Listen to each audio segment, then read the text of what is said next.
Le cerveau est divisé en régions fonctionnelles. Certaines zones sont responsables de mener des fonctions précises dans l'organisme. En observant les manifestations motrices et les réactions sensorielles durant une crise, le neurologue peut déterminer la région du cerveau qui est touchée. Le cortex frontal, comprenant les cortex moteurs et sensoriels, est responsable de la conscience, du mouvement et des sensations physiques.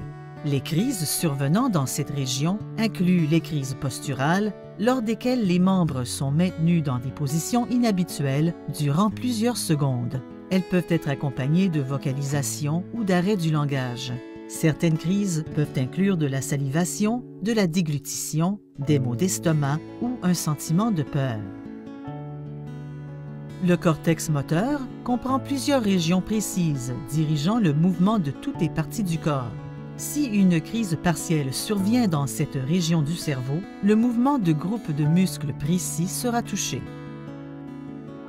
Le cortex sensoriel comprend aussi plusieurs régions précises dirigeant les sensations de toutes les parties du corps. Si une crise focale survient dans cette région du cerveau, les sensations liées à une partie précise du corps seront touchées. Une coupe transversale des cortex moteurs et sensoriels illustre la superficie du cerveau contrôlant chaque région du corps. La partie du corps touchée par la crise focale dépend de l'emplacement des neurones impliqués. Le lobe pariétal traite vos sensations et détermine votre perception de la position du corps. Une crise focale survenant dans cette région du cerveau peut entraîner un engourdissement ou un fourmillement dans une région précise du corps.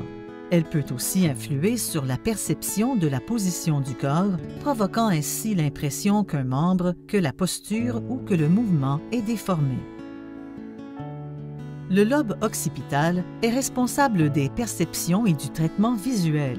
Une crise focale survenant dans cette région du cerveau peut produire des hallucinations ou des troubles visuels, comme des cercles ou des motifs multicolores.